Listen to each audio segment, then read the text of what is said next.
All right, ladies and gentlemen, welcome back to DBDLeague Season 9. This is day 2 of Week 1, and we're going to have two more matches today to wrap up the week. We're going to have Ariandel versus 0Practice first, and after that, Cynic versus Trauma. So, I'm joined by EgdarTheRuiner today. How are you doing?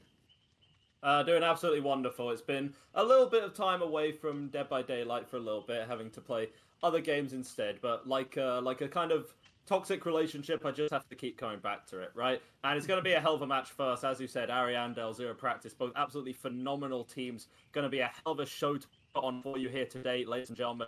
With Dredge, that is going to be our first matchup on Midwich Elementary School, I believe. Tell me a little bit about this series, Cole. What can we expect to be seeing from these teams on the Dredge? Well, the Dredge pick should be no surprise to anyone. Ariandel is a team that we know loves to pick this Dredge. And the last time you saw DBDLeague, Ariandel was the only team that was still picking this killer. They're coming back with it some more. And interestingly enough, I feel like this is one of the killers that highlights the change that we have to our slugging rule. Now you can slug survivors out as much as you want. Their bleed out does not matter if you haven't hooked them before. And Dredge is a killer that really benefits from this rule change. This is a killer that is extremely difficult for the survivor team to play absolutely perfectly, and all of your mistakes are punished super hard. You can snowball really hard. You can see a 4K2, a 4K3 if you really are not on point, and so this is going to be a huge skill check for the survivor teams of both of these teams. I couldn't agree with you more. And also, as we mentioned, it will be on Midwich, which is a map that lends itself over to Dredge so well. Oftentimes, you have some unfortunate irons with the lockers on that killer, but it's very kind of set in stone that you're going to be able to access almost all of the map at all times if you are on the killer side playing the Dredge here. And again, when that nightfall happens, when that power spike comes up, it can be so difficult to keep them locked down. You can't really make as clean callouts as you would like to. Some of the and it's not like there are many incredibly strong tiles or incredibly strong loops on that map as well. And trying to deal with that in the darkness while you're also bleeding and you can't see a damn thing, and suddenly there's a chicken man chasing you. It's just too much to bear. So it's going to be interesting to see whether these survivors are going to crack under the pressure or whether they're going to be able to keep a cool head and carry it through. And regardless of what happens in that Dredge set, 0Practice came in through the second pick on their killer, which is going to be the Singularity on Dead Dog Saloon. And once again, Cole, use that massive brain of yours. Tell us a little bit more about that set. So the Dead Dog Saloon is probably one of the best maps for Singularity, and it's one of the maps that we've seen in comp for him quite a bit. It's one of the maps where sort of the camera placements that you're going to have been sort of solved. We have all of these elevated places like on the main building, on the gallows, and the Singularity has so many good places where he can put up a camera and have a clear line of sight on the survivors that are trying to work those gens. It's a very strong killer as well in chase, and it's another set that can be very difficult for survivors to play out because the killer's a lot of map pressure. There are a lot of split second reactions that you have to be able to do to react to where the Singularity is. Of course, it's also a very difficult killer to play in terms of all the decisions that you have to make, how fast your brain is going. Yeah. So another really skill expressive set that I'm really excited to see. I believe this will be the first Singularity of the season, and yeah, I'm looking forward to that. Singularity is definitely up there with one of the more ADHD killers in the game for anyone who is into that kind of thing. Your APM has to be tremendous. Those EMPs are going to be coming online relatively soon into the match. You have a brief window of opportunity to inflict people with the infection, and then you need to keep it up. You cannot relent because these survivors are going to keep cycling their EMPs. They're going to try and keep that effect off of them.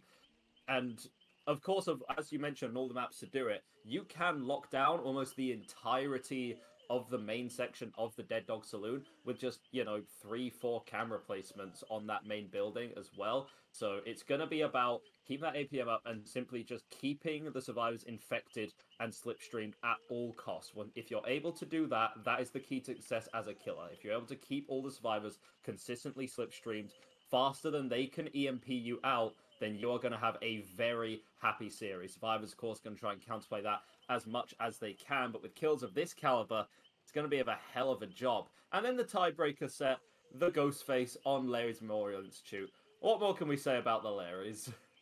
Ghost Face is really a classic, and in a weird way, I feel like people will associate Ghost Face and Dredge as similar killers because they're both indoor map killers, but they're really a very different change of pace because Ghost Face is a much more slow-paced, methodical set, whereas Dredge is a lot more of a fast-paced take on that. And Ghost Face in particular has been one of the killers that's been really impacted by a lot of changes to the base game recently. We had the change to the gen kick, which does affect Ghostface. It is one of the sets where you would see a lot of chain kicking the gen over and over again when there's one gen left.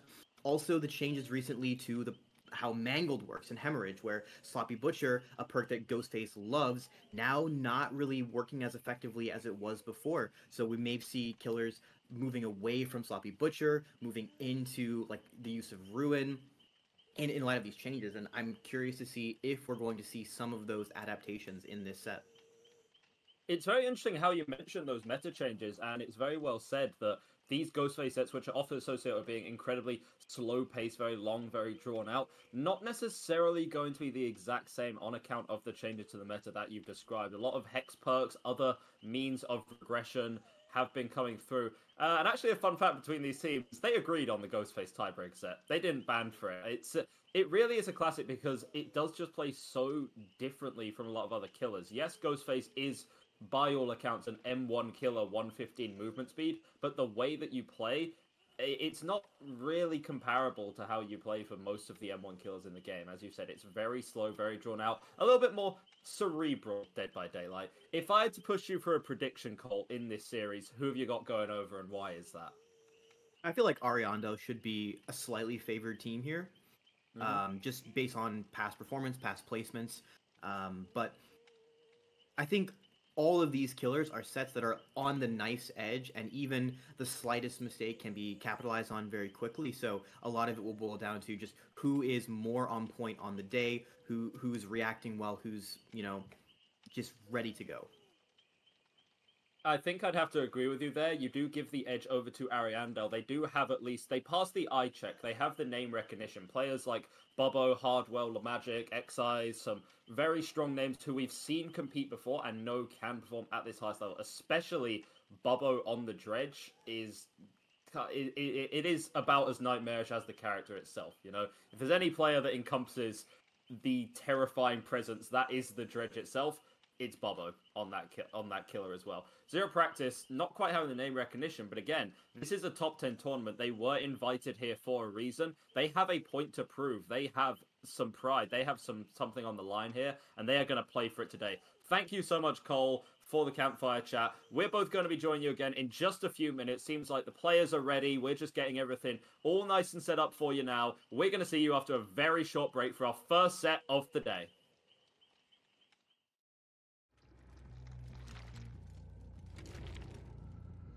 We did say it would be a short wait, and we do not want to keep you waiting here in DBDLeague. Bubbo going to be coming out on the Dredge, Midwich Elementary School.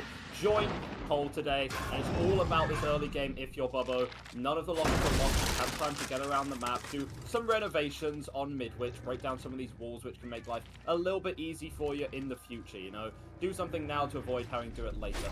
Relatively standard perk build that we've got here, as well as the add-ons, the Broken Doll and the Malthinker's Skull. It's all going to be about emphasizing that Nightfall, having an increased duration of it, as well as increasing radiant charges when survivors are injured. And just going to be using the power to check on the locker, to check on the gens right now.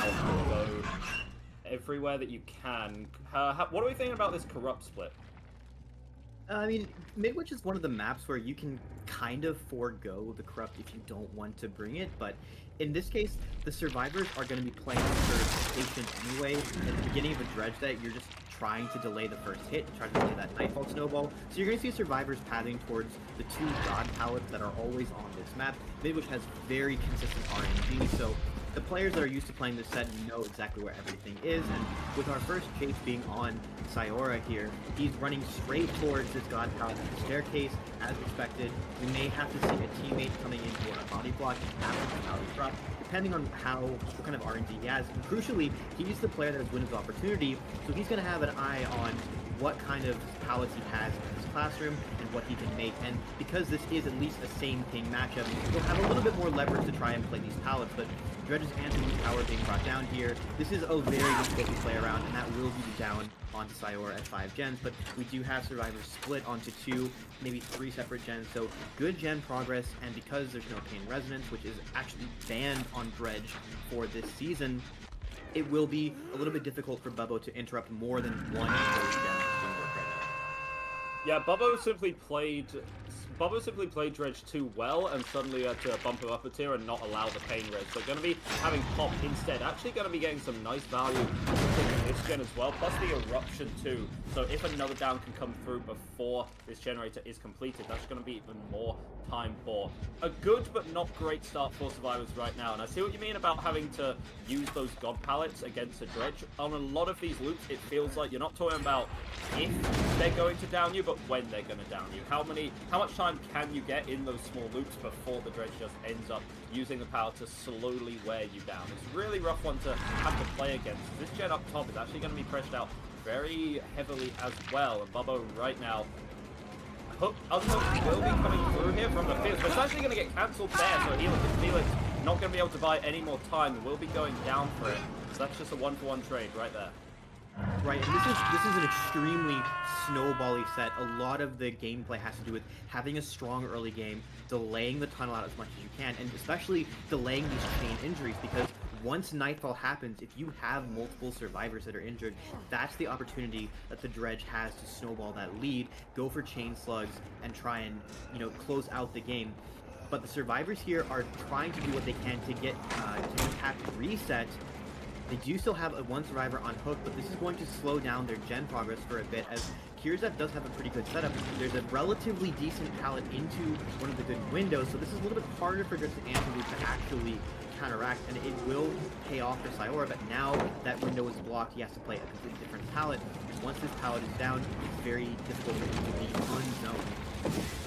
There was a lot of attempt to protect Sayora there. He's actually going to be playing this pallet really well, just going back and forth, eventually losing the 50-50 there. But hey, you got enough of them in the end, so that is some nice delay coming through. You saw there, I believe it was Kurzet who was trying to protect Sayora, body block for a little bit. Wasn't able to get the full body block through, but did buy a little bit of time. He's very confident. He's able to bully this gen out right in front of the killer's face. Bubbo going to be shaking his fist at that one before looking, where can I place this next pop, or even just going over to, or just instead going to pressure the survivors as well. Ace actually not opting to unhook there, just going to be taking the time, making some distance, running away. Bubbo tries to intercept with the locker, but Ziesi has a little too much wherewithal to fall for that one. Yeah, the Survivor team has to be a little bit more careful now with the pull onto Sayora, because they want to make sure that he's not tunnel out as this quickly. So if you pull him now in the Dredge's face, that's just going to give him the opportunity to tunnel him out sooner. They're going to have to wait until the last possible second to go for this pull, try and get as much gen pressure for this death as they can, and just have one survivor sort of hovering here, because Bubbo is not going to be leaving this hook. He is going to try and confirm this, so he will at a minimum probably get a 1-for-1. I do not expect the survivors will want to send 2 people to save this, because it's mid-witch and there's some tight corridors here. It's actually very easy for Bubbo to block one survivor from coming in, but he will actually teleport away. They will give the death over altogether for one gen popping and this high progress on the other one. So now we are entering the 3v1 with an injured survivor in Bubbo's sights, and this pallet is not one of the safer ones. This is a true 50-50 to Dredge power, and it is not quite there. Good Con does actually go down here, and this will be the second hook on this survivor, so another survivor possibly called out. We'll have to see what kind of gen progress can be made for this hook stage as well. Yeah, you say a 50-50, but to be honest, it seems when you're playing against Bubbo, it seems more like 100-0 in Bubbo's favor here. And it was almost a perfect TP. The strategy was very good there to recognize, okay, this gen is being worked on by the injured survivor. TP to that one.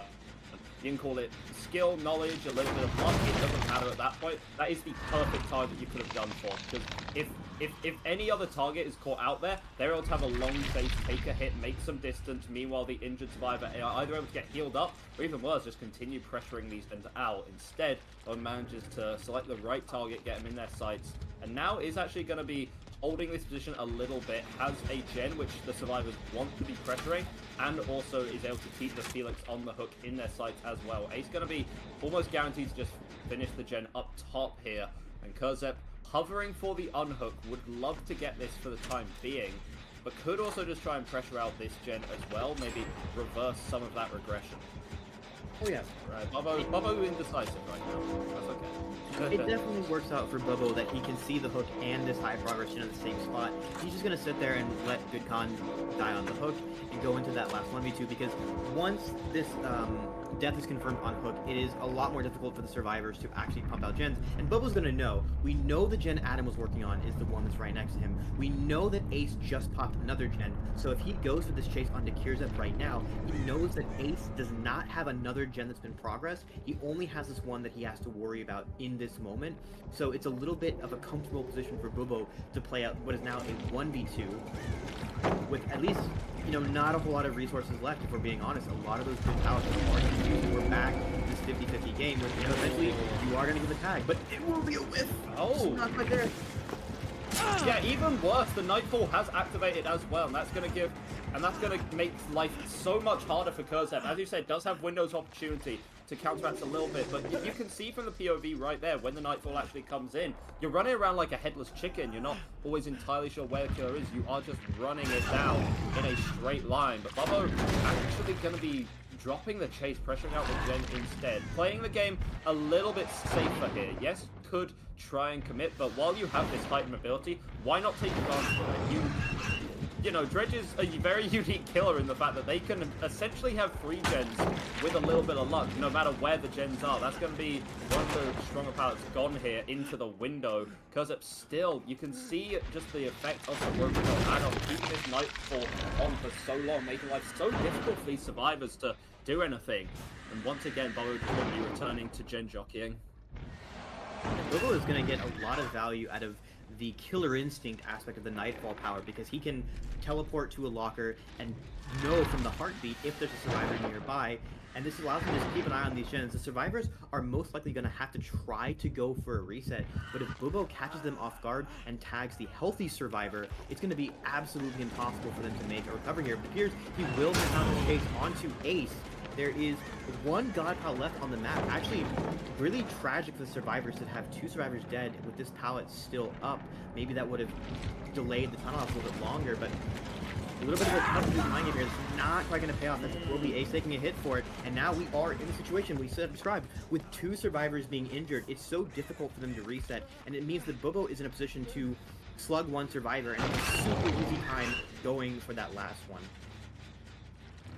Nothing short of a miracle if these survivors are able to get the last gen done, but it's just not going to be happening. They're both injured, and Bubbo's patience earlier played off. Instead of committing to a chase, maybe letting the chase drag on a little bit longer, letting Ace complete that half progress gen. Instead, now all the gens are effectively reset to 0, and Bubbo knows he can play this very patiently now. Doesn't have to panic, doesn't have to worry, and Kurzep is going to be going down now. And remember that it doesn't seem like Kurzep has anything to be able to get themselves up. So Bubbo's just going to be looking around now to try and find Ziesi. And yeah, right on the money. That's exactly what you want. The ace out. And it's only a matter of time now before Bubbo secures this 4K. Absolutely. The Survivor team did do a really good job with their gen pressure as well. I mean, 4K1 for this set is a really, really good result. I guess in a perfect world you do get outs, but any mistake will cost you, and we almost always see this set end up being a 4K in the end. So a lot of times this set will roll down to who gets the 4K1 versus the 4K2, and so this is actually a pretty solid result for the Survivor team going into their killer set. Yeah, quite strong as you. Quite strong there, as you said. Unfortunately, Bubbo has made a name on the Dredge and showing it off right now. But yeah, the 4K1 sure ain't bad. It was mostly just. The gen pressure was very good from the survivors. They just got a little bit. I'm not even sure what analysis there is to say here. Bubbo just performed really well. Oftentimes you can't attribute it to survivor mistakes so much as killer strengths. And right now I really am seeing the praise of Bubbo. It seemed like all of the teleports that came through were exactly on the money. And then in the end game as well, the wherewithal to, instead of, you know, go for the kill straight away, to try and bully the out the Adam, and maybe get a bit complacent and let Ace complete one of the gens, instead just let them all regress, went controlled all of them, bought time, and then suddenly secured the 4K. That was actually deceptively close. Although breaking the breakable wall to get access to this hook, Ace has Tenacity Flip-Flop, 2 perks you don't see a whole lot of, but because of the Survivor perk restrictions of this tier, he was crawled to the corner with Tenacity Flip-Flop fully stacked. Bubo could not actually carry him very far at all, and he maybe almost would have gotten wiggled out if it were not for that door break here, as we are waiting for the survivors to die on hook. My god. Wow, that's it's a hell of a thing. It really is a game of centimeters right now. Bubbo just going to be staring down the Ace, accepting the victory right now. But as you mentioned, 4K1, not an insurmountable result at all. Dredge players have only gotten better and better.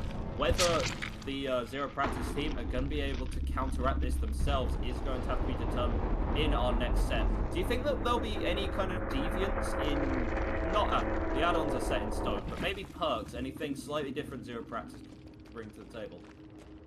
I'm not sure. I mean, add-ons can vary a little bit. You might see like Hattie's calendar sneak its way in, but there's just not a lot of good perks available, so you do see some weird things every now and then, but I'm not sure, honestly.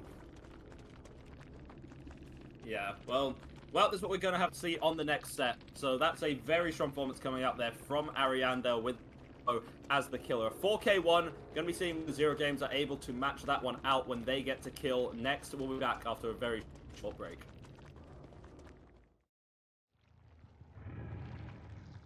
Alright folks, we are returning to the Midwich Elementary School with some more Dredge gameplay. This time, it is Trick on the Dredge, following up from Bubo's performance.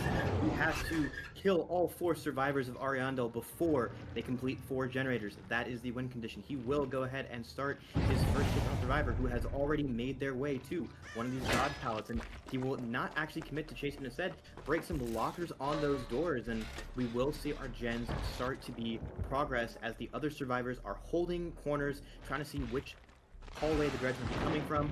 They're trying to do everything they can to get tabs on him. Last Trick is a little bit of a detour down to the basement, but now he will be pushing Bubo on the Meg off of this generator, and Meg, unfortunately, being chased into one of the rooms that does not have a pallet, and this will result in a hit on her, and very unfortunate pathing for survivors. Yeah, getting cut off there as well. Bowen tries to also intercept here.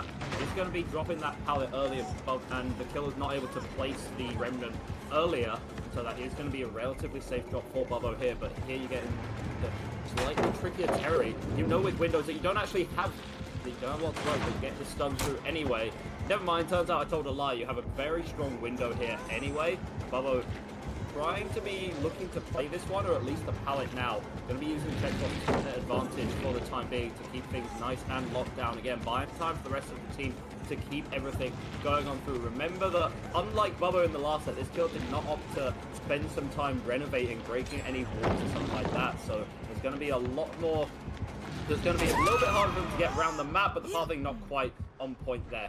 Decent first chase, does trade out a gen for it as well. We're going to be seeing how much progress these other generators have as well. He's actually going to be hopping off their own to kind of lock up a couple of things there. Again, a decent start for the killer, but not an amazing start. That was a great first chase from Bubo. There are exactly 2 god pallets on this map, and they always spawn in opposite corners. Bubo gave Trick a tour of the map from one god pallet and almost made it all the way to the other as he dies on that vault. An interesting thing we've seen here with Trick's build is an opt to go for completely different add-ons, right? Whereas we normally see Malthinker Skull and Withdrawal to get Nightfall faster and have it up longer, Trick has add-ons for map pressure. Boat Key, which gives him a faster, literally movement speed from locker to locker, and Automarian Writing, which gives him a shorter cooldown on the tower when not in Nightfall. So he is looking to zoom around the map, push survivors off of the gens, and so far he has been doing a little bit, but not able to successfully really slow down the gens so far.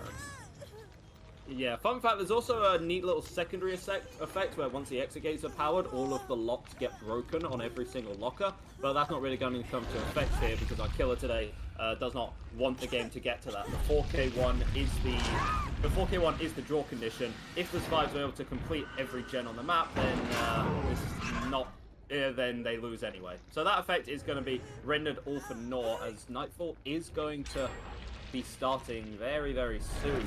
But it does need to actually be, you know, fully... It needs to actually be fully activated now. This hit needs to come through, but Excise just carries running that one in. The confidence on this man to continue. And now the killer maybe getting a little bit antsy. Just going to be swimming for the fences. Not really getting a whole lot there. Finally, Nightfall is going to be proccing. Yeah, unfortunately for Triptych, I feel like some of these chases are just not quite working out the way he wants. I mean, we saw in that first chase with Bobo a little bit of a fumble on not zoning Bobo into the right corner of the map. Although it didn't punish him too much.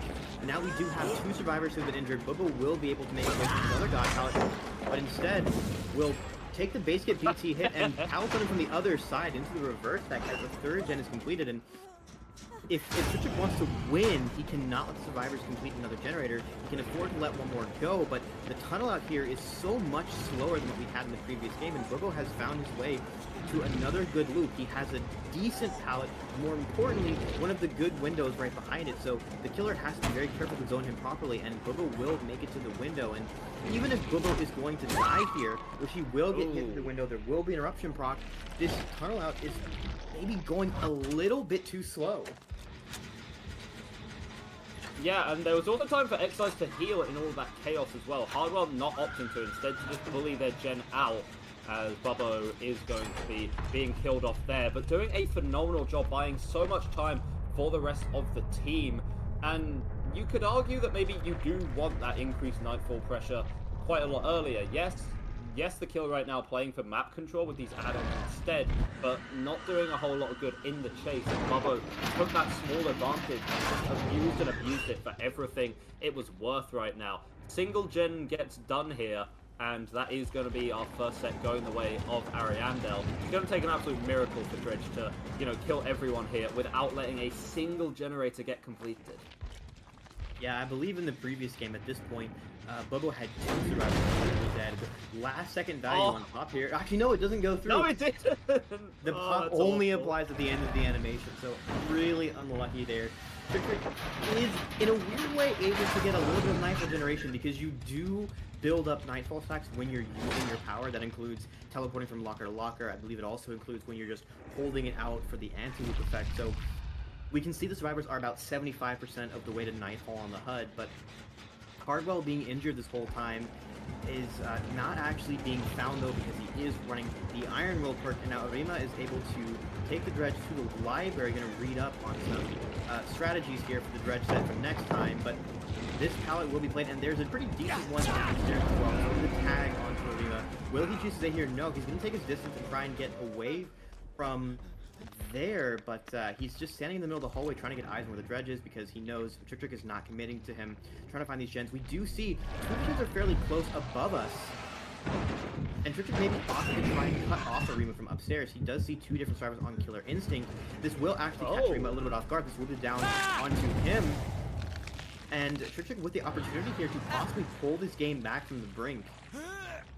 It'll be a hell of a thing to accomplish, and just to remind everyone of the rule set, if a set does get tied, it will only be replayed at the very end if absolutely necessary. We'll move on to our next two sets, and then only if there are still tiebreakers will we end up replaying this set. And yeah, actually getting another perfect teleport onto the Nia as well. Hardwell, this pallet was used earlier, is going to be eating a hit for their troubles for this. And yeah, you have two survivors pushed out right now, but you have to think, where is Excise? Where is the ace? You need to be putting the pressure on the gen, see how progressed this one is.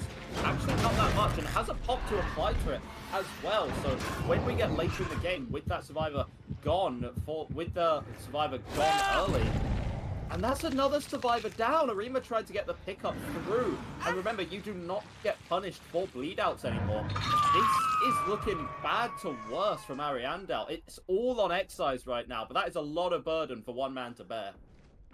We do have Ace with light-footed and quick and quiet. Very stealthy gamer here, trying to just last us out, but I'm not sure really what his play can be. The Dredge can very easily, with these add-ons, port from the gen port from locker to locker, check on the gen to make sure that Exercise is not secretly working one, and keep an eye on both the hook and the slug he has next to it. Exercise is almost certainly going to have to try and go for a save, but it looks like his decision instead is to just try and stealth this out, wait for these survivors to die, and then go for a potential hatch play, because an out from the hatch would give Ariandel the victory here, and the hatch spawn cannot be forced on this map, so it is a 50-50 he can play in the end game, but we will have a little bit of a waiting game until that occurs, and possibly Trick might be able to find him. In the meantime, he is hovering honestly right below Ace. He just does not know it at the moment.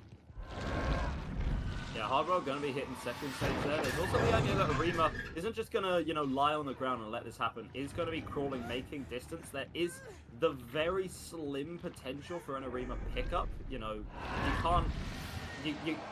You're a little bit stuck here as the killer, because you can't necessarily just leave the hook and let Excise get there for the unhook. But then there's also the survivor on the ground, and suddenly your 1v1 situation might become a 2v1, and then it could snowball from there. Once the survivor get on their feet, things could be very rough for the killer. But it's all about, again, it's all on Excise, and it's still just going to be stealthing it out. So it seems like we know what the play is. It is just going to be to play nice and chill. Play nice and chill. Wait for the hatch, maybe wait for the 50-50. Crows are actually going to be appearing now. It's just that gives, just one crow. One crow so does. Not going to be giving any information over, but still going to be, a little bit annoying and telling Excise, hey, you might want to start moving around a bit. You might want to start doing some things now. Hardwell will be going down there, and I guess it's also the idea. We did mention that Arima could always try and crawl to get the pickup, but that could also then reveal where Excise is if Arima is able to track where that went. And right now, that's a lot better than... Right now, you prefer not being seen if you're Excise, right? Yeah. The survivors have already decided that after the tragedy with Arima being caught out, going for that unhook, that there's no world in which they're going to be able to pop another gen. So even if there's a pickup that comes into Arima, it's not going to be enough to get down to a 4K0. So picking him up is only going to provide more risk that I can actually later on.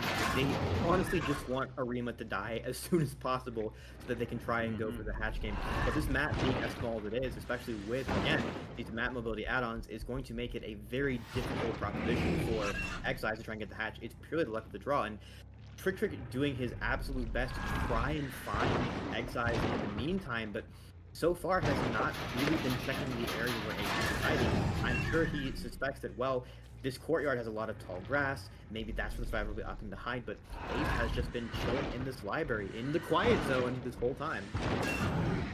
Yeah, and every single time you're thinking maybe it's going to be this TP, but no, the instinct is now going to be fading and finally pick up onto Arima as well.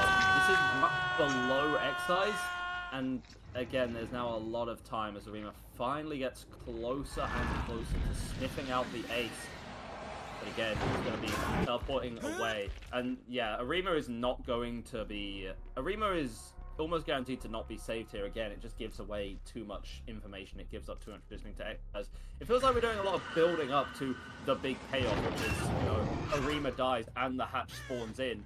Honestly, that's what we're all waiting on, because that will be deciding whether this series is a tie or whether it is going to be Ariandel clutching up a win in the final hour. And I feel like even if it is the case that Excise gets the hatch, the survivors of 0Practice have to be super happy with the fact that they did play this set out really well, and ultimately what would be giving Ariandel the win would be the hatch RNG. He is spotted, but now it's only a matter of can Excise actually run. Trick not even going to bother chasing, he's just going to run ahead of him. He does hear the hatch. This will be the hatch close. Yep. And now we've got Noed coming in. No. This guarantees a tie, essentially. There should be no chance that Excise was able to get on his exit gate open with Noed in play. So really, really good on 0Practice to take the set that Ariandel picked and bring it down to a tie. Yeah, and we were talking so much about in the early game, it did not feel like this build paid off in the slightest. You know, you aren't charging your Nightfall quick enough. You're not doing great in chase. But once you're down to those 3 survivors, the pressure that this killer was asserting over the entire map was absolutely ridiculous. It is now only a matter of time before Excise goes down, and that was a. Oh. That's. I think that happened to me in a dream once. It wasn't the nicest dream. Excise is going to be checking his closet for monsters tonight after this one. But... oh god. Well played to the killer. Well played to the killer there. Bringing it back from what seemed like an unworkable start. The early game is arguably the most important in Dead by Daylight, but right now, Dredge proving that it's not all about that. You can always come back from a bad start, bring it to the tie. We aren't necessarily going to be replaying this series unless we have some more tiebreakers down the line. In the meantime, we're going to be going over to our next set of the day, which is going to be Singularity on the Dead Dog Saloon right after a very quick break.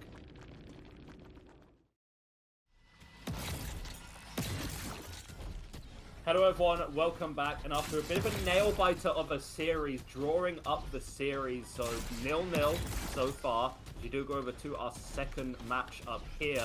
It is going to be Trick on the Singularity. Had a very strong late game performance on the Dredge on the last map. Going over to the Dead Dog Saloon now, and it's as I said earlier, your key to success is keeping these survivors slipstream at all costs. You need to outpace their charges of EMPs, which are going to be coming online, you know, a lot sooner than you think, and trying to use and abuse overclock as well. Not the greatest palette there. Excise is going to get caught out, and this is the issue with most kills. You can just make distance for Singularity. You do not have that luxury. Misplaying this palette just a little bit. Epic has come in for the EMP, and this does sort of pressure out this does kind of pressure out the ability of the killer to actually pick here. Yeah, this pallet being in the middle of the map means basically any survivor is in range to do this, but they don't quite get the pallet safe, and that chase onto Excise was super quick, and it does mean that Trick is a little bit delayed on getting up a lot of his cameras, although we do see a good spread already. So he's in a position to basically almost proxy camp Excise on hook, and still be able to loosely pressure survivors with this camera spread. The threat of him basically spawning on top of you on these buildings, which are normally safe against M1s, is building up, and the survivors now are in a pretty rough situation, depending on what their EMP looks like. Yeah, again, you just want to be inflicting those as fast as humanly possible. We were actually seeing Epic earlier having to resort to printing out one just even quicker. And again, that's more pressure. Anything that you can do as a killer to take the survivors away from the generators, even if that is having to stick on one of those EMP crates for just a little bit longer to deny the kill their power because they're doing too damn well, is 10 more seconds that you are not working on a gen. And that can make all of the difference in a game as high stakes as Dead by Daylight. Excise is going to be camped out to that second stage, and likely the Trick, after having a pretty strong initial first chase, is just going to be leaving Excise now, seeing if they can get the tunnel out of the game maybe later on. Yeah, that first down being as quick as it was, on top of the fact that he knows the survivors had spent some of their early time getting EMPs, he saw 2 of them hovering for the pull. He knows that there just wasn't that much gen pressure available at the time, so he has all the time in the world to camp Excise a second, and it's entirely possible he will just try and force someone to 1-for-1 with Excise on this hook. They are just going to work gens. I don't think anyone is even going to attempt to save Excise. They want to get as much gen pressure as they can going into the inevitable 3v1. They do have 2, maybe even, actually no, only 2 highly progress gens. The other one in the town is not that high progress. So we'll have to see how well the survivors can play this 1v3 out, especially depending on what kind of gen spread the Trick has going into this. Yeah, and on a lot of kills you need to be bringing, you know, information perks to kind of figure out where survivors are. On Singularity, you are the information perk. You know where everything is, where it's happening, what's happening. You know exactly where every survivor is, their family history, where their diary keys are hidden. It's just crazy, you know? And using that to full advantage right now is Trick getting that early kill. 2 gens remaining, but 3 survivors.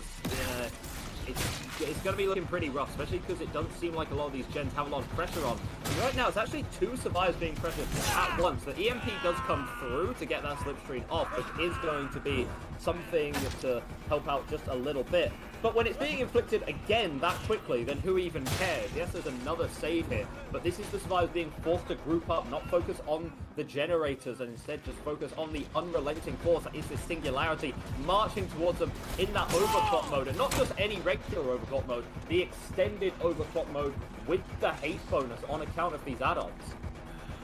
Yeah, this is a really difficult situation for Survivor Team to play in now, because Singularity is one of the killers that really, really punishes you in the 1v3, because you need to have teammates around for the EMPs, for the body blocks. It's the counterplay to Singularity's power in Chase is to have a buddy, and if you have one survivor already out of the picture, that means one survivor being chased, one survivor chasing the chase, and only one other survivor on the generators. On top of that, the Sloppy Butcher actually getting some real value here. The overclock will be slowed down from the pallet stun, but the Singularity is going to chew through resources here, and with Sloppy Butcher coming in, the heals are being slowed, the heals are being interrupted, it takes so much more time on top of the time pressure already in, and the hit through there, like, this is why you need a friend, because even the EMP isn't always enough. Sometimes you just need someone to give you a hit to get to the next tile, because the Singularity can just chew through pallets, does not mind being sent when in overclock mode, and nice scenic view of that machine learning charm showing off. Trick is a little bit of a Singularity enjoyer himself. I mean, that has to be why they've taken it to this series, and we were favoring Ariandel coming into this, but think about this, Ariandel had Bubbo on the Dredge, kind of like the star, the highlight, put in a great performance, and it was matched by Trick on the killer, and now being able to play a killer that they're more comfortable with, the Singularity, which they clearly have several hours on, you know, Dead by Daylight, one of the only games you can have 700 hours and still be considered a new killer, don't even worry about it, but several more than that on this killer alone, it seems.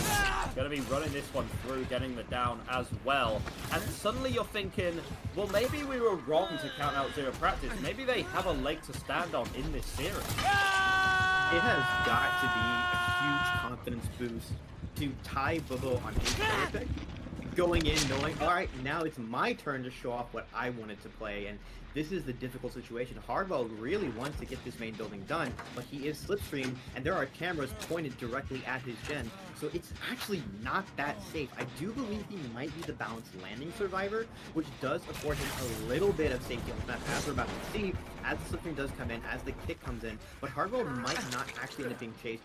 Surely Trick is going to want to come back to this and tunnel out Arima now. Even if he doesn't, he does have another Inter-Survivor here to target. He is wrapping around to try and go in the cams. We do see Arima being slipstreamed from a cam, and there is a teleport that can come in very quickly onto him. But this might buy Hardwell enough to the main building. Yeah, and this is pressure that's just going to be placed onto the survivors. A small note that we are going to have to make, ladies and gentlemen, spectator bug is in effect, and killer POV is just permanently in the void or the back rooms or whatever, so we are just going to have to be on survivor POV for the rest of the match. Don't worry about it. The spectator bug is still alive and well. Don't even worry. And it doesn't even matter because Arima's going to be going down on that last hook anyway. Does buy time for Hardwell up high to finish that top gen, and this gen also going to be pressured out by Epic as well. No pain resistance means that it is almost guaranteed these gens are going to be completed. And Hardwell actually waiting for the very last second there for the TP to actually come through and then complete the gen. Is there a reasoning for that? I'm not entirely sure. I think he wanted Trick to come to his gen because Isaac's gen was not quite 99, but he knows Trick knows about this gen. He wants to make sure that he does come there, and he won't come if he knows the gen is already popped. This is where the Noad comes in. We saw in the previous game as well. Trick is in fact a Noad enjoyer, but Hardwell is slipstream. This is a potential teleport that can come in if he does not finish this now, but if he will manage to make it out. And so this will end up being a 3K9 for Trick here. I do think this set should give you outs normally, but maybe that Noad getting this last couple stages will be the difference maker in this set. Yeah, and you can really see the value of the no-ed there. If there was not a no-ed and Ipic was the uninjured survivor, then there's potential time for Hardwell to be opening up that gate on the other side of the map, and then there's a potential out for both the survivors. Instead, it is going to be a clean 3 stages going in favor of your Singularity. 3K9, as you mentioned, very strong performance there from the killer, but credit to the survivors for actually getting all the gens done, and someone escapes with their life. You know, every good horror movie, there is at least one survivor at the very end, right? And that was going to be Hardwell in this match. Going to be seeing whether this time that can be matched out by Ariandel, who are going to be taking their turn right after a very short break. Alright folks, we're back on Dead Dog, saluting for some more Singularity gameplay. Bubo getting ready to launch his response, and I think he is sending a message with this green add-on. He thinks 0Practice is on life support with that oxygen tank, and we're going to have to see if that's actually going to pay off, canceling out their exhaustion purchases. He's going to go ahead and set up his cameras around these generators in the open. He will actually spot an Adam on a pallet right away with the heads-up play to look for cyber there. That will be an early slip screen. Actually, it's on to Felix. An early slip screen, early teleport. Ooh. Adam being Felix, being zoned a little bit, and with teleports coming in, he will have a lot of pallets to play, but he's getting stuck into the corner of the map. Yeah, and a little bit of time being bought there. This is the issue with that. This is the issue when you run the purple add-on. When you run the purple add-on without also extending the overclock duration, it does actually reduce the amount of time you're in overclock for. If Survive's able to make another rotation of the pallet, you don't actually get access to that super quick break or anything like that. That being said, we can also see that Good Khan has the sprint burst and hasn't been able to use it on account of the exhaustion from being slipstreamed. So, which is getting more value? I don't know, leave a comment, Epic Rap Battles of History or something like that. Gonna be trying to take advantage right now, coming over to another relatively strong structure right now, this pallet over here. How well can you play it? Not quite well enough. It's actually, never mind. Gonna be getting the good vault there, Good Khan. You're surprising me. But unfortunately, when you're going against a horror movie villain at this kind of level, you're gonna struggle a little bit. Yeah, I think one of the advantages to using this green add-on on this map is the fact that normally when a killer is played on this map, they're a low enough tier that balance landing is banned. But Singularity being able to teleport immediately on you and on top of these buildings where you don't have a lot of safety if the killer just spawns there, denying any balanced landing plays coming in. Like, tiers up here is really hard tunneling in on the value of balanced landing with Blood Rush and Vigil wanting to have balanced landing up as much as possible, but this green add-on will completely cancel it out. And you'll have to see, the down onto Excise before was super quick, but I don't know how much gen progress survivors will actually have for this first look. Surely there will be this gen popping, but I don't think they'd have much other progress elsewhere. Yeah, and that was some pretty good pressure initially coming out. There is some nice pressure being applied over here. Here's everything's just going to be sticking it out. Imagine going to the doctor and trying to explain, yeah, I have this kind of growth on my back, and like whenever it happens, like I just can't breathe. You know, that's the effect of his power plus the spent oxygen tank in conjunction with each other. Bobo gonna be using the cameras to try and pressure out the unhook there. Not gonna be working, but it's gonna be getting some very nice pop value on this generator instead, before trying to return to the center of the map. You're thinking about how well some of these cameras are placed. Honestly, this isn't the greatest camera setup to be able to cover the entire central area of that map. Unfortunately, it's not really where survivors are playing right now, which is in Bubbo's favor. You can see 3 injuries right now. The pressure's good, but you need your downs and you need your hooks eventually. It's very interesting to see this style of playing Singularity is very similar to how you would approach a Dredge set. People going for these tags, wanting to snowball with the map pressure once he has all these survivors injured is actually going to really pay off for him, as the survivors are not really going to be able to go for saves if they have to run through this gamut of cameras while injured. It looks like it would be on Tears to go for that, but you also kind of want him to be the one pressuring some of these elevated generators, as you see Goodcan going for the save, actually, as Ace is possibly in chase, but we don't know for sure if Bobo is aware of his presence exactly. The save does come through, and Yuka is cranking out this Gallows generator. This is very good gen pressure from the survivors, and Bobo is not really in a comparable position to go for a tunnel out, so he is going for this split pressure instead. The camera angle not quite getting the tag on the survivor running around Shaq. Yeah, not only is it stellar pressure coming out on the gens from the survive, but also if you look at the gen split, it's not really in favor of Bobo. Now, yeah, it's not as prevalent on Singularity. You can always just place those, biopods down and be able to keep your 3-gen locked up regardless of where it is. But it is another thing that is working against their favor. Good one right now is just going to be playing this tile for all it's worth. Just keeps running it over and over and over again. That is so much time bought. And then going down in the corner, this is a little bit of a masterclass coming out from Khan right now, squeezing every ounce of value possible, buying so much time for the rest of the team. But now it's on them to do something. Yeah, we have a brief moment to pause to launch a biopod on top of Path on the main building. We do have a lot of generator pressure coming in, and it's going to be very difficult for Bobo to try and pressure off the survivors. Keep in mind, once again, no pain resonance. This perk is banned now at this level of play. So the hook is not going to translate into immediate generator regression. He will have to go and teleport there if he wants to apply it, or walk over here with Pop. There is generator being progress here. Survivors can chase off, and they don't have a lot of resources to work with. Bobo's going to stop Pop at first. That will give Kiers up some time to get out of dodge. Well, I mean, as much as he can, as the camera is being checked as well, and main building should be popping anytime soon. And keep in mind, Bobo does not have an endgame perk like what he had, so he really needs to have a survivor, possibly even 2 dead before the last gen pops, but it looks like he's not going to be able to get in position to actually do that, as the survivors have been able to sort of hide with Path, which means the survivor who was injured on death will almost certainly get reset. Bobo's being denied a bit on that pallet drop. These chases are just not going the way he wants them to. Kiers is now going to have to play one of these weird tiles on the edge map, sort of a glorified souped-up Z-wall. But it is kind of working out, as this tile does deny Bobo a line of sight to teleport. And here's the issue. These are not great tiles, and by any stretch of the imagination, it's finally because it does get over to one with a little bit more juice and also have to work with. But so much time is being poured on one of the least safe pallets in the game over there. That is some absurd play coming out from the Adam. 0Practice, not only do they look stellar on the killer, but on the survivor side as well. Bobo is struggling right now, panicking, does not have a plan to deal with this right now.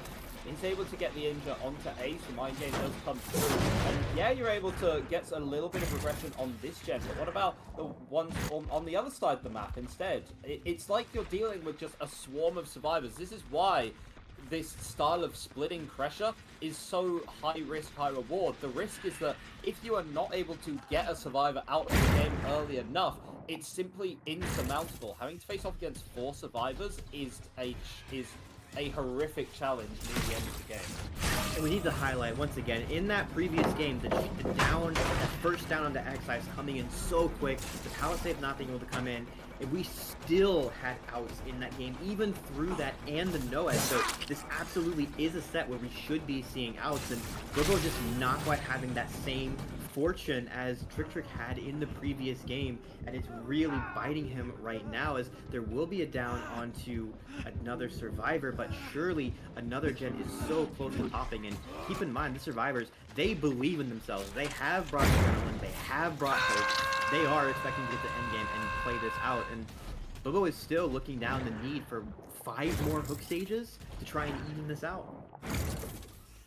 Yeah, you need 5 more hook stages just to even it out. You're not even considering winning series out at that point, and you are very split across the gens, and that's the EMP coming out, denying the teleport coming through. Yeah, you have a pop on this gen as well. You also need to keep your eye on that one, which is being regressed pretty nicely as well. You got to think the survivor's going to be finding the 3rd generator, dealing with it, or are they just going to try and forgo that in favor of getting these 2 instead? As you really do want to be finding out the survivor here, but that's not the injured survivor that you really want if you're Bubbo. And again, you can lock down these gens decently well, but eventually you have to commit to something, or else you're going to lose the war of attrition. And when you do that, well, that's when these survivors are going to strike. Yeah, we mentioned those gen kick changes earlier, and that's one of the big nerfs to Singularity, realistically. This killer is super good at the style gameplay, but now you can't do it forever, and the survivors just have to play a little bit careful to make sure that they're getting their resets, getting their EMPs up, and they have the time to do that. And that's exactly what they're doing. They still have it down only 4 stages given over, no survivors injured, no survivors slipstreamed, no survival. 2 survivors on death hook, but not quite dead. And they are looking pretty, but they still have to be careful not to make any slip-ups if they want to close this game out cleanly and go into the actual tiebreaker with that 1-0 advantage. Yeah, remember that unlike some of the past tournaments that are played, there is the kind of gen regression preventing mechanism. I believe after 8 regression events on any single gen, it will just stop regressing. So Bubbo can't really get away with just going back and forth, kicking, popping, using eruption on these gen, because eventually something's got to give, and they will not be able to prevent that anymore. As the gen over by the windmill here, or the water tower, can't even tell, is so progressed right now, and there you can see that suddenly you're not going to be able to press that one out anymore. You see the idea there of trying to place biopods slightly apart from each other so they don't get hit by multiple EMPs? We're going to be seeing whether that's a strategy that's actually going to pay off. Not only that, but having multiple different angles on the gen so that whichever side the survivors work, they're never actually blocking the camera angle with the generator, but the survivors are just making sure that when they give that tag over, they go away from the gens. And we saw that windmill gen was super high progress, but Bubbo also knew that there were multiple survivors swarming around the furthest gen from that, and he's being pulled apart in all directions, and it's just so difficult to actually have the time efficiency to deal with this, because you can have 2 survivors each working on opposite gens, which is what's happening here, and the survivors are eventually going to get these gens cranked out. Bubbo is just not able to actually catch the survivor out, get them down, get them hooked, and that also means his populous to lethal value is not coming in as that last gen pops, which will almost certainly be the victory for the survivors, as even if this tap is down in the corner, surely the other survivors will take their outs, and this could only get Bubbo to 5 stages, as the tap is already on death hook. Yeah, and looking at some of these lunges, is tap the hope survivor? I can't completely tell, but some of these missed lunges have been kind of coming through. It doesn't even matter at this point. It does not matter. Yes, tap is the hope survivor, but that is going to be a full escape. A bit of a smacking there coming out from 0Practice. A brutal defeat for Ariandel to suffer. They are now staring down the barrel of this series as we go to the classic, the old faithful, the ARI's Ghost Face set in our 3rd map. Now, remember, on account of the rule set, our earlier set today on the Dredge was a tie, so instead of replaying that, we went over to this. It is now 1-0 to 0Practice. If they win the next set, then that is a 2-0, and that is the set completed. If, however, that is won out by Ariandel, then we will be going back to the Dredge set to play that for the tiebreaker, and then have to replay that if it ties again, but we'll reach that bridge if we come to it, won't we?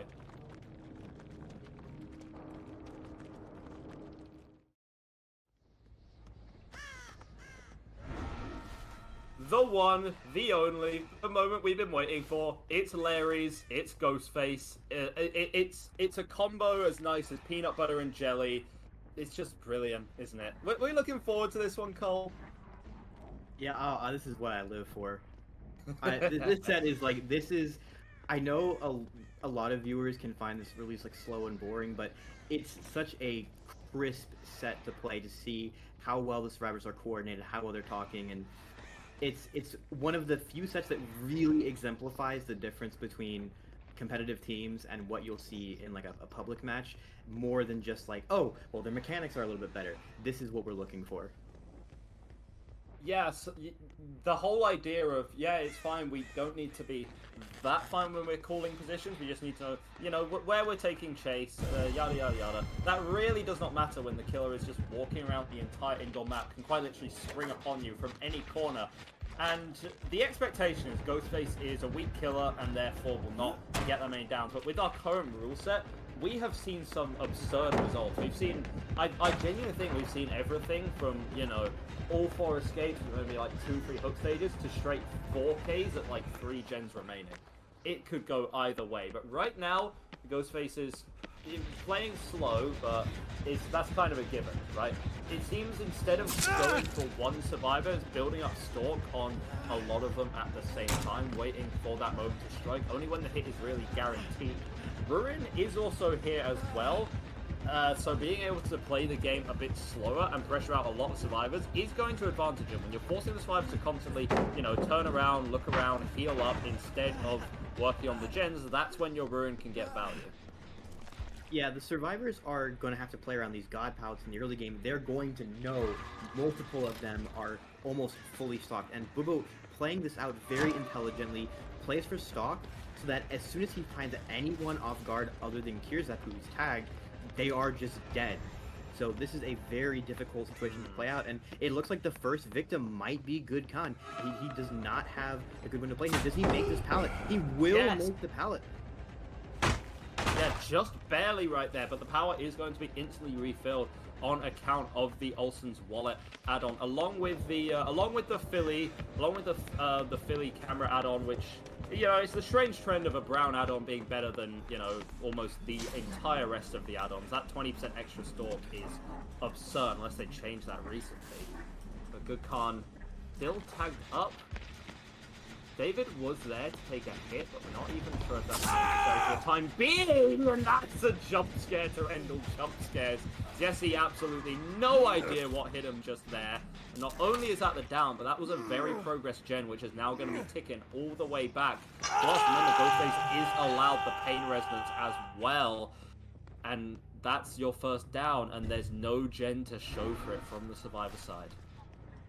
Yeah, I mean, I think at this point they might at least know, well, we have gotten rid of a lot of our stock, but this is really going to hurt, and we're seeing a lot of the value that Ruin is bringing, and part of why this perk has seen so much value brought back into the meta, as this was one of the sets before where you would see a lot of gen kick perks like Pop and Eruption, but the game's being as slow as it is, you know, you will eventually get to a point where you have reached the cap, and that's why a lot of Ghostface players have sort of pivoted away from those perks for these more hex-oriented builds, but still one of the killers that is finding value out of Sloppy Butcher here, and that we're seeing that right now as the Ghostface is actually interrupting this heal, although both survivors have a god pallet. That is not going to stop them from being stalked over the pallet, so they are functionally injured despite the fact that they're healthy. Yeah, that's the thing. You're always on the edge of your seat here, and this is the thing. David's here trying to take a hit for the injured survivor, but turns the tables round. You're the injured survivor now, bud. Gonna be going down for their troubles there. You tried to play heroics, well, yeah, you know what happens when you try and play the hero, right? Don't go particularly well. They do know that Kurzep is going to be very low on the stalk. Most of these injured survivors don't have to worry quite as much about their stalk meters being filled up. There's not a whole lot of reason to be stalking already injured survivors if you are a Ghostface. Actually going to get revealed there, and Bubbo was like, I got revealed by the voice in my head. What the hell is happening here, man? It is possible that Sayora expected, he saw Bubo stalking him. He's going to know he has some stock. Maybe he underestimated how stalked he was, but it's also possible that he just wanted to make sure that he was taking the down for Ace, so that Ace was not being tunneled out so early into the game. But now, again, yeah, like you said, the tables are turned, and now he might be the survivor who is being tunneled out, although it is one gen delayed now as he gets to go to the so-called Exci's palette. We've seen some check spots on this. This is a same team matchup. Who will play this palette better? This should be safe to play it perfectly, and I've cast for cursed him. It happens to the best of us, don't worry about it. You've been casting DBDLeague for a while, so I doubt that's the first one on your resume, to be honest. Right? I'm still cursing you out for it, but happens to the best of us, right? It's going to be another hook that's going to be coming through on Sayora. They're not able to get that hook in time before Gen was popped. That is Sayora's second hook, and I believe already has used a pain res, so it wasn't really anything Bobo could have done to stop that instead. So I've made some staggering Gen progress considering the amount of visible pressure that you can see. And that's the thing with Ghost Face with the eye test. You can see, you know, you can get your injures, you can fill stalks to 99 and all that, but because you play so slow, remember, the longer the game drags on, technically you'd favor the killer the longer a game drags on, as survivors are burnt for more and more resources. But there's also more time to be doing the objective, doing the gen. When you're doing these kind of weird shenanigans, like sitting in a corner, just sort of staring at anyone who might be coming for the unhook, then, I mean, they could just be working on the gens anyway. And then what can you do? And there's no way that Sayora has not called this out to the rest of the team either. Absolutely. Even before Bubo showed his face around the corner, the anti-camp mechanic would be letting him know that the killer is right next to him because that bar is being filled up. And now Bubo actually in a position to body block the save. Sayora is not able to be saved, and this will probably be a tag onto Ace, who is not stocked enough for that to matter. This will be the tag coming in, and now Bubo is going to leave and does not commit to the direction that Ace is going because there are no gens there, and he wants to make sure there are no survivors working these top side gens. He does still have his ruin up. He is able to make these gens. Actually, this is towards the bottom side, but this will interrupt that gen progress and cause that regression to come in. Good Khan does have two very good pallets here, and he's not that stocked, I believe, so he is sitting pretty here, but we do need to see a heal come in onto Ace, who is in a little bit more of a precarious situation. The survivors are once again having to play this set out a little bit more slowly, a little bit more carefully. You don't want to throw, because as with already one survivor dead, if you get caught out, you can throw the game for your team. We saw how badly that could misfire in the Dredge set with Arima getting caught out on that hook, forcing XIs to go and play a hatch game, and we don't want to have a repeat of this for the other team. Yeah, of course. An interesting point to mention, I did just ask the question, we do see a lot of killers, Ghost Faces, favoring the combo of Olsen's Wallet and the drop, and the, I believe it's the drop leg knife sheath, or the drop knife leg sheath, something words, they're kind of difficult to figure out. Point is, we aren't seeing that come out today. Instead, we're seeing the Philly and the Olsen's Wallet add-on combo, which isn't always favored, but do you think that's sort of a benefit, having this add-on in place instead of giving yourself that haste after marking a survivor? It really seems to be personal preference. You'll always see Olsen's Wallet, and then yeah, either Philly or the drop leg. Knife Sheath will be your second add-on. Philly makes it a little bit easier to get someone fully stocked if they're out of position, but you know, you are not as able to punish them being out of position. The main advantage of the drop leg knife sheath is being able to get a little bit of haste at a loop such as the one that Bubo is at right now, where the survivor can be caught off guard by how quickly you're able to catch up. Once those god pallets on this map have been dropped, there are a lot of pallets you can really play around with that extra haste. And it really does boil down to personal preference, which you want. But I think there was one instance earlier where Bubo did mark a survivor who was able to make it just in time to a pallet in the corner of the map. They would not have made that if he had the purple add-on instead, but maybe there were some situations where he wouldn't have stalked someone as quickly as before. So I don't think it really makes too much of a difference either way, but we are going to see Ace injured and two other survivors fully marked, so depending on how aware they are of how close they are to being marked, they could go for a hit tank onto Ace, who has been hooked before. He is that fourth hook on top of the dead survivor.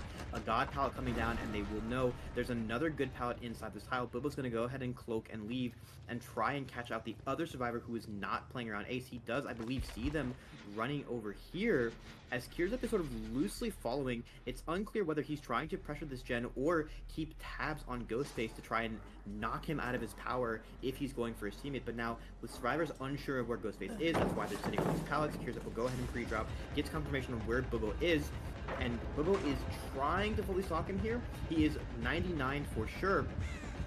But Kierzep is running to Library, where he does not have a good pallet. He does, however, have this lightweight perk, making his running sounds a little bit, actually, silent for now, making it hard to track him. But now with two survivors here, actually both of these survivors are fully marked, and together this can be disastrous now. They are both caught out, they will both be fully marked.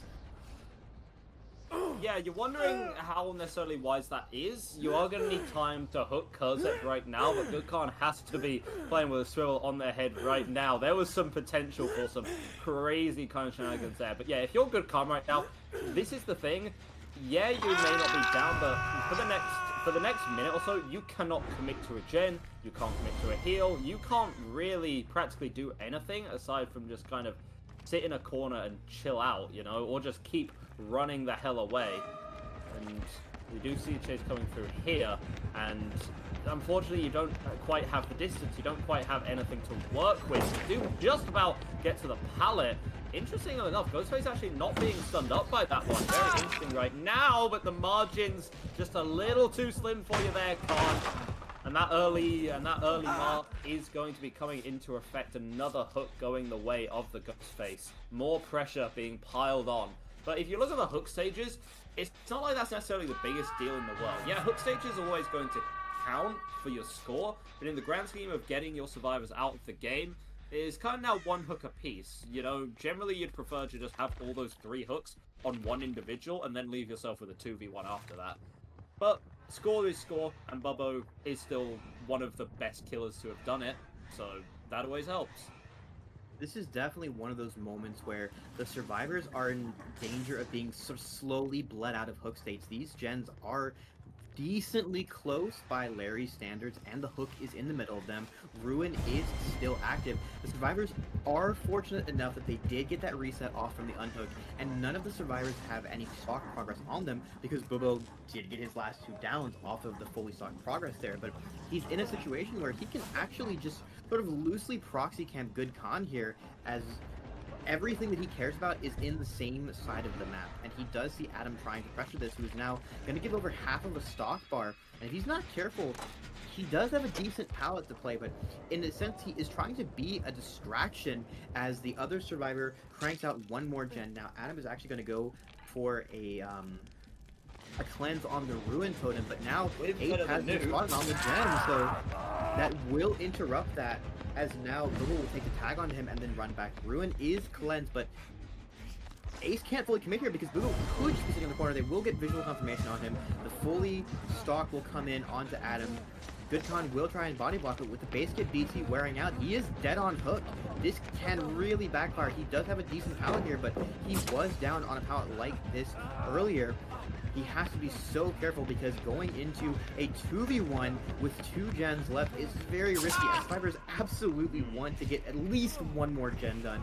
You'd much rather play for a 4k1. They will pop this. They are doubling it, so they will get down to at least a 4k1.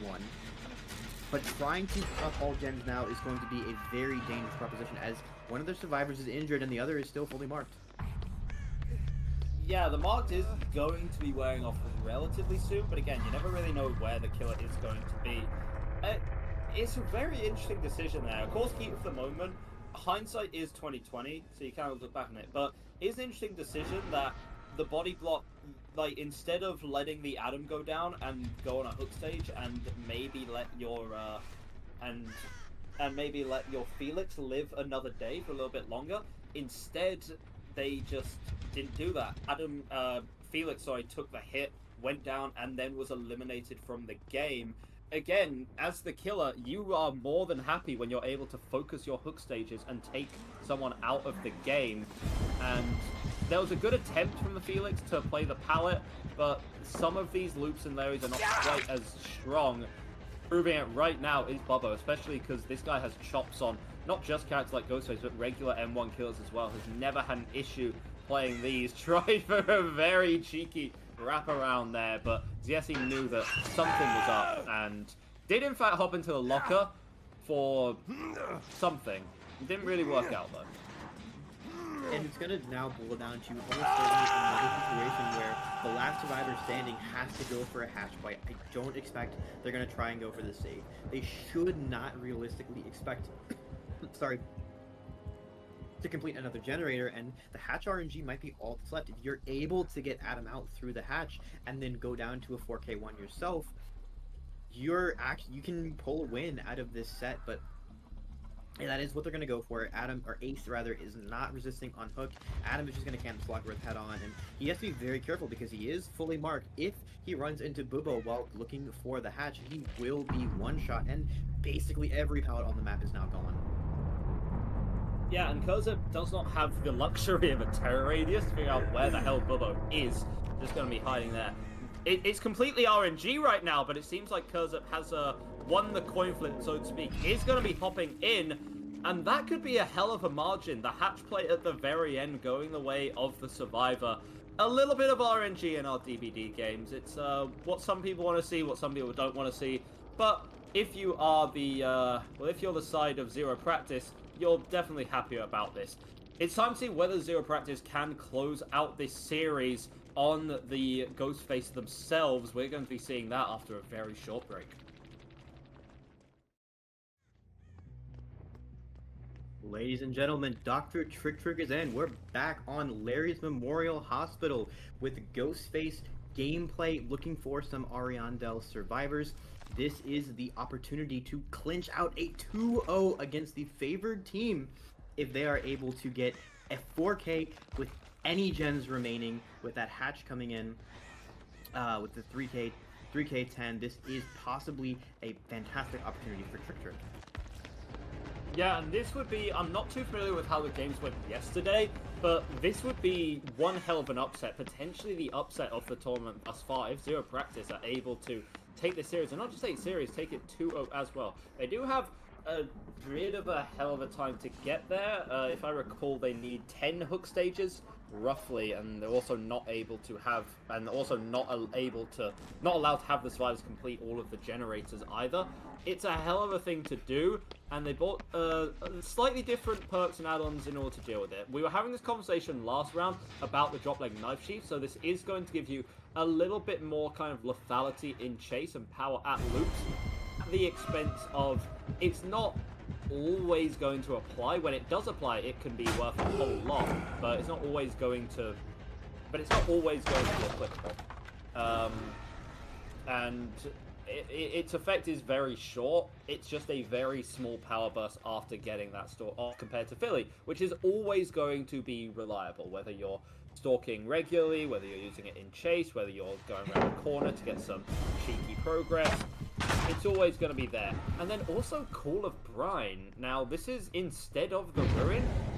I'm not sure about this. I feel like we saw Bubbo get some absolutely tremendous value from Ruin in that last round. Ruin is very valuable, and I'm pretty sure the reason you run Call of Brine basically ever nowadays is not for the regression it provides, but rather for the heads-up play. When you kick a gen, you leave, you'll know right away when a survivor has gotten back onto it.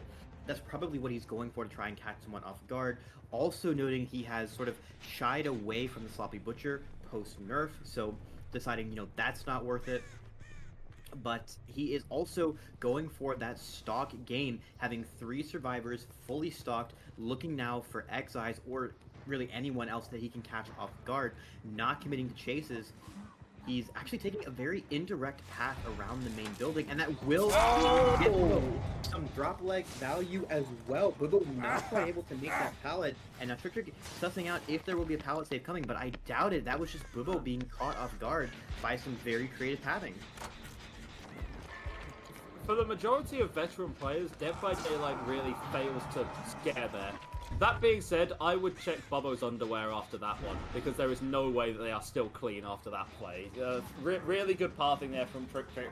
Come in at the perfect time, the perfect place, get that assassination, and an early hook and an early pain resonance is great. With pain res, you don't really want to be messing about with splitting your pressure too much. You get your first down, you get them on a hook, you get that regression underway. So it's really good play coming out from Trick Trick here early on in the series. Hasn't really been using Call of Brine too much, hasn't been kicking any gens, but there are 2 which are going to be pressured out by X-Ice and Hardwell, and Arima also on this one as well. This is some good gen progress, but we're going to see, because of the time they spent on the gens, this is going to almost guarantee a second stage for Bubbo. We're going to see whether that ends up paying off. It could later, it could sooner, but second stage for Bubbo, at least basically guaranteed here. Absolutely, and remember, we still got Hardwell and Arima, who are very, very close to being fully stocked with that movement speed that can come in for Triptych as well. They are very, very vulnerable if they're ever caught out away from a safe pallet. They have not really had any of those used so far because of the way that the players have been playing this out, but a lot of survivors are opting to just crank out these generators. They know that they just have to pop all of them and then they will win and bring us back to that dredge set. But we will see Hardwell caught out a little bit on this pallet. It is relatively safe, but this is one of those pallets where you can actually get caught out by the drop of knife sheet once again. That is the value of that perk, and there's the eruption proc as well.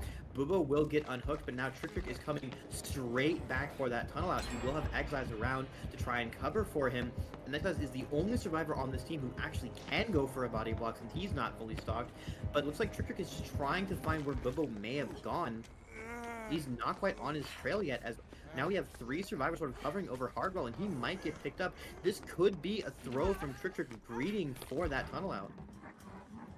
Yeah, maybe the hype getting a little too much from there. You have your down, you have another injured survivor just being pulled off the hook, but the protection came out from the rest of Ariandel. They're a well-oiled machine at this point, playing together for such a long time, and they're able to protect each other in dire situations like this. So Bubbo still able to live for a little bit longer, and even an injured survivor on death hook is better than no survivor at all. Right, you know, even if Bubbo literally goes down instantly and is then put on a hook right next to his feet, that's still an extra 10 seconds or so where the other survivors can still do something. And God forbid Bubbo, you know, actually have a good chase, because you know that he's capable of it. Trick moving over here to the bottom side of the map to try and find where that reset's happening. He does find it, but they are on a god pallet, and there's another very safe one inside this room here, and Trick has to return to his topside gem spread. He's got 3 gens that are all sort of clustered in and around the main building. If he can hold these gens, then he's good to go with this stock progress coming in, and once again, Bubo on Deathhook, the heal will come in, but it doesn't matter a whole lot when you are fully stocked. If Bubo is never found out of sorts, he is just dead, and we will see a reasonable amount of progress on that with Cobb Interruption coming in onto the gen. Trick is doing a good job of trying to hold these. The survivors, however, playing very patiently. They want to make sure they don't go down in this gen spread, because they will certainly be in a miserable situation if that does occur. But we're now at a place where Bubo and Arima, fully stocked almost, Exiles and Hardwell getting there, and now Hardwell is in the fight. He will get his power back with the Olsen's Wallet kick, and now Hardwell has to be very careful to not get that last 20% stock coming in on him. Yeah, Hardwell did end up healing up earlier, so a little bit of safety reset. You're not... It's so hard to figure out exactly how stalked you are a lot of the time. Sometimes you're able to figure it out based off, okay, well if I was just on a gen the whole time and then it stared at me and left, I'm probably 99. But Hardwell may not know that they are so far done, because if you are basically fully stalked, you do consider, well, what point is there really in healing up? And, well, we don't even have to theorize, because Hardwell is now down on the floor. There's going to be another hook coming through, but again, splitting these hook stages is not what Trick wants to do. It is still all about Bubbo, but you have to consider that there is so much attempt to protect this David from the rest of Ariandel. Yeah, certainly Bubo is going to be the one working. There's sort of a freebie gen that's far away from the gen cluster. They can basically get that one. They don't have to worry about the killer coming there, because he has no reason to leave his gen spread. So Bubo, being the most vulnerable survivor, is the one who should be working that. But Trick actually has spotted him out, does come down to the bottom side of the map and finds Bubo here. And I don't know if he has anything to work with, but now this haste coming in, this can be the down on the Bubo. And again, the conversation, it's all about, do you have the leg sheath, or do you have the Philly add-on? The leg sheath has proven invaluable for essentially all of Trick's downs. Earlier, every single down onto Bubbo, and even the one onto Arima, which was slightly greeded out and didn't get value from, were all directly as a result. If he did not have this add-on on, then the downs wouldn't have come through. The hits wouldn't have come through. The hooks wouldn't have come through. Bubbo would not be out of the game right now. It's a hell of a thing you know, just being able to see the value come through, and now Trick going to be trying to slow the game down again, kicking all these gens, not so much to regress them. Call Up Brian is about as useful for that as a sack of potatoes, but for that information. Call of Brian actually gave him a down into Hardwell earlier, getting the immediate information about when she got back on that gen, and she just was not able to get away from it in time. And that also afforded Trick enough time to go down to the rest of the map, find Willow, get him killed, bring us into a 3v1 while still maintaining this gen spread. And actually, this one gen that's a bit further away from the cluster isn't actually as far away as the survivors might like. It's closer to the library in the middle of the map. And so Trick might be position where he's caught out Arima. He can, with a triple eruption proc, possibly quadruple, and possibly a pain res also coming out into Trick, who's, or sorry, onto Arima, who's being dragged deeper into the gen cluster. This is a very, very dire situation for these survivors. Yeah, and there are only 2 generators left, but by the way the tempo of this match is going, you would think that Trick is firmly in the driver's seat right now, and absolutely is putting on some phenomenal play right now. You could see that when Eruption pays off, it is so satisfying. Oftentimes, there will be kind of useless gen kicks. A gen will get done anyway, you're not able to get your down in time. But when it pays off like that, at the perfect time, where you round the corner, you have your 99 survivor, you get them down, and suddenly 30% of all generator progress on the map vanishes in the blink of an eye. And Xi is also going to be marked up from a distance here. Yeah, not something that is going to be terrifying Xis quickly. However, this does mean, again, Xis cannot rest on their laurels. Effectively, you are going to have a survivor out of the match for a little bit. Whether they end up going down for it has yet to be determined. Yeah, in this case, Xis does at least have some safe power to work with. I don't believe Trick intended to fully stock him. He was just trying to get the stock up on the reset so that even after the survivor became healthy, they would still be vulnerable. And Xi's already being edged means that he's going to get fully marked anyway. So that's a little bit unfortunate there. And Trick does try to recover from that situation and see if he can get the down on Xi's, but all he's going to get out of that deal is 2 good pallets. But they're far away from where he wants to be anyway, so he will find Hardwell instead. He will get knocked out of his power, and he might have to just take tag onto Hardwell and then return. I don't think he wants to leave these gens for very long. He'd rather be in a situation where he's got multiple injures that he can go and try and find that reset. Yeah, so we're going to be looking around here, trying to get something done. A little bit of stalk onto Reem, but not really enough to consider that valuable. Whether you can get a little bit more has yet to be determined. Can see these scratch marks, definitely wants to suss out a survivor for the time being, and it is going to be a Reva. And suddenly, what was initially 25% stalk now turns to 50% stalk, just going further and further as Trick is still looking around, trying to get something. Is kind of playing out of the main gen split, definitely trying to catch survivor off guard, trying to think, okay, well, they just reset, and they probably didn't reset within the gen spread because that's where I'd be going, so I'm going to be looking for them outside of it. However, they might have played a little bit too much 4D chess there and is mind gaming themselves out of some good gen pressure, and the survivor's just able to get some progress now. I mean, all of the value that Trick has been getting this game has been from catching survivors off guard, just, you know, not near any safe pallets while they're fully marked. He's been so efficient on getting these survivors constantly fully stocked. They're now at a situation where their stock meters are low, except for Arima, who's halfway there, not quite living on a prayer as he is running a little bit deeper into the gen spread. He will be getting dangerously close to that 99 mark, and he's running closer to where he doesn't want to be, and that actually will be down on him. He hesitates a little bit on the vault, and that is going to cost him his life. Okay, if the drop leg knife chief has like 1 fan, then that is me, and if it has no fans, I am dead. It has got an absurd value this match. Like, I'm losing track. There have been, what, 6 hook stages thus far? I want to attribute at least 4 of those directly to that add-on alone. Now suddenly you are looking at the regression not going to be available for some of these gens over time, and suddenly the wall of attrition is one that survivors can favor. But Call of Brian still applied and still going to be working for quite a while. So even if the regression isn't so good, the information is still going to be there. Arima got unhooked very, very quickly, so isn't going to be And we're going to be seeing whether the reset comes through. Doesn't look like it will. We so I was do going to be thinking the better of that. Yeah, we had seen some fading blood pools, so Tritrick is going to know he's on the trail of the Survivor using Jace, and Call of Brine giving him the heads up that the Survivors are back on that gen, but he's going to try and go for this down onto Arima, and this will be the death here. That's not quite in the pallet range. And now you see the split pressure coming through from these gens. Arima, this isn't a stir and it is a kill. Exiles and Hardwell have a hell of a time now because they have split pressure on these gens. They can probably get one of these done and then kind of go for the tie. To guarantee their win, they want 2 gens done here. And already you can see pressure is going to be coming off that gen. And yeah, even if you're not able to continue regressing the generator as Trick here, you're still able to apply the Call of Brine, so that's why they're going to be kicking it anyway, as you are kind of looking around here. And you have to think, what's the play? Are you playing for maybe a little bit of RNG with the hat at the end? Are you going to try and continue to pressure out these gens? You just commit to one survivor and say, we ball.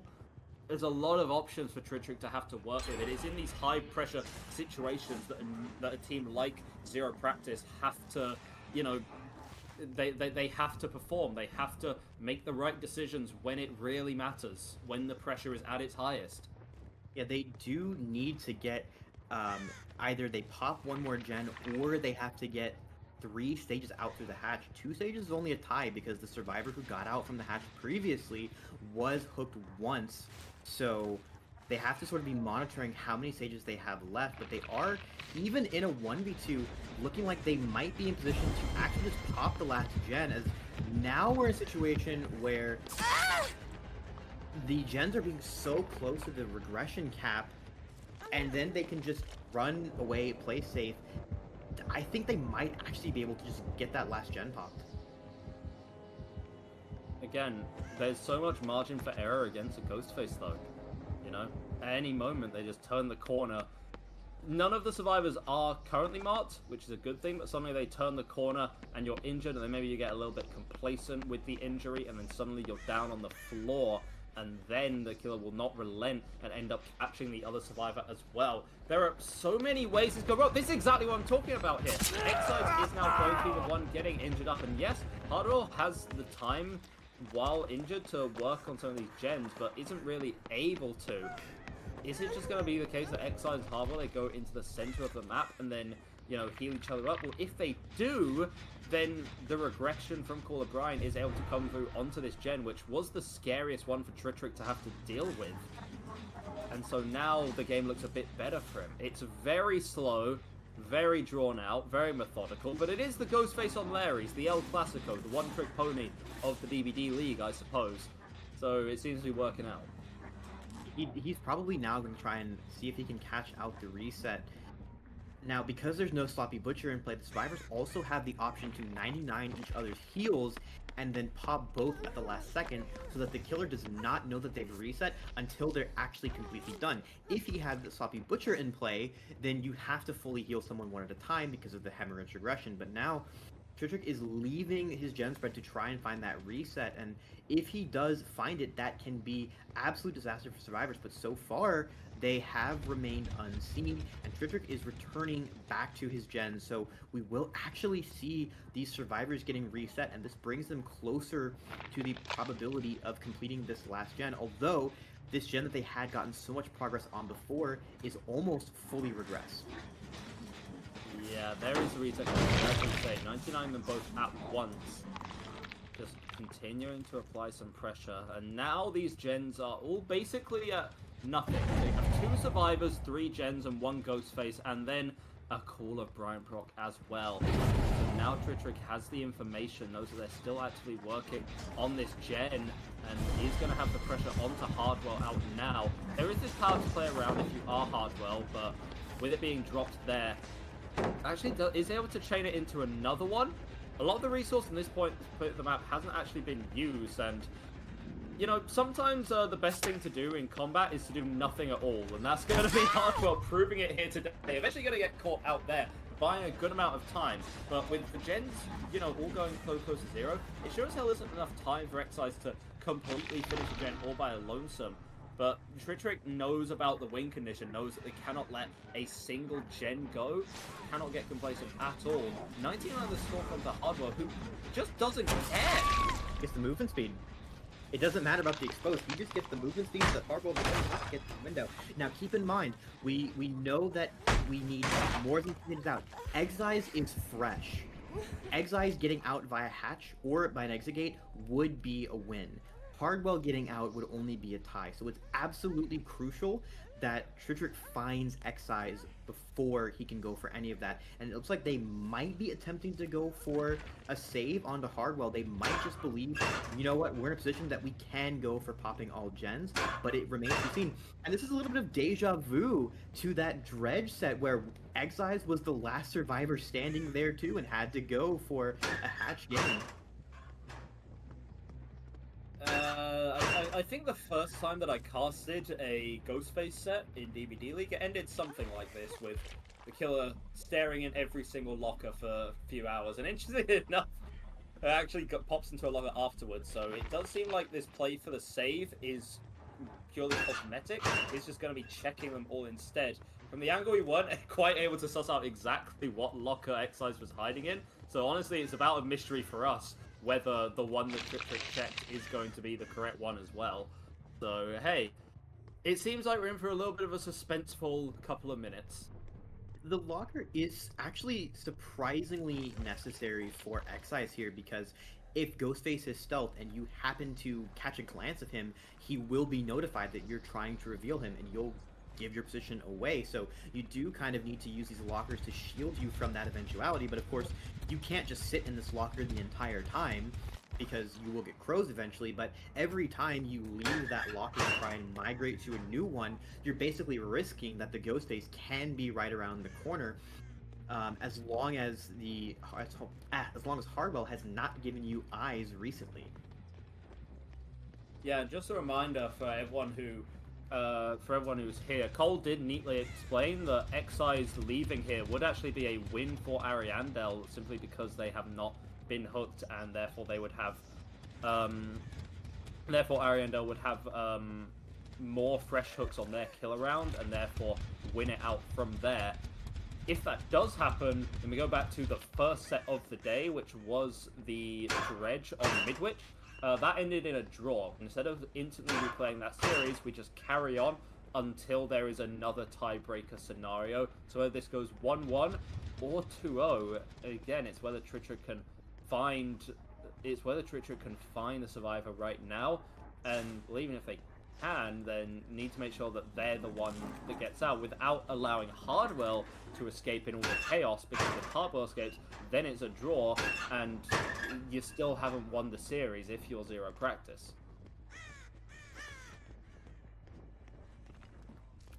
Yeah, this is just going to be a slow gameplay. Actually, Excise might be deciding to try and play around and play exit gate roulette here. Not even going to go for the hatch, wants to just wait for the Ghostface to kick the hatch and try and get an exit gate if these gates are spread far enough apart. But now we will have the pickup coming into for Hardwell, which will drag this game out a little bit more, although there will still be a need for Hardwell to fail 2 skill checks for the death to actually come in. And what are the odds that this is actually Exise's gate? I don't think it is. Well, I mean, flip a coin, I guess. That's what's going to be happening when Hardwell dies. It's going to be, are you feeling lucky? Are you feeling ready to play? Are you ready to figure out if the hatch is right on top of you or right on top of the killer? And Excise, yeah, as you say, is opting to just chill at the exit gate instead. Gonna see whether this gets scouted out by the Ghostface, however, or if they're gonna be going for the hatch. This is sort of the problem. Ghostface is going to prioritize looking for the hatch. Meanwhile, Excise is gonna wait for the hatch to come through and then try and instantly pop the gate and get out that way. This is about as coin flip as we can get. It's about as coin flip as we can get right now, Cole. Well, it also depends on the proximity of the hatch to these other gates, because Trick has checked the other gate, so he's probably going to go straight to the gate that Exiles is at once he finds this hatch. And so, depending on how far away it is, Exiles just might not have enough time. But now he is actually looking to see if he can find the hatch himself. But I think looking at these long room placements, Exiles is opposite from where we last saw the Ghost Face, so they might not bump into each other. But now, if the hatch is closed, oh no, and he's camping it. But keep in mind, no. He knows. He saw him, and that's it. That's it. There is now nothing that Exiles can do, and off the back of that, at the very final hour, that is going to be Trick winning up this series 2-0. A clean performance coming out from the killer here today. Xi is going to be putting on a cosmetic chase, a bit of a show for us all for the time being, but it's not really going to matter here. The down is inevitable. It will come through, and that is every single hook stage, every fresh hook, every kill that you could want. Ashes to ashes for Ariandel, losing out this series 0-2 to 0Practice. A really stunning upset and a very close set, actually. That was honestly very impressive from 0Practice, not just taking the 2-0, but also the fact that they did so in sets that require very clean and coordinated gameplay, sets that are super punishing if you do not play very, very well, and they pulled it off the whole time. Yes, it came down a little bit to RNG at the end, but they really showed up, winning the set they chose very cleanly and playing two very close sets on indoor maps.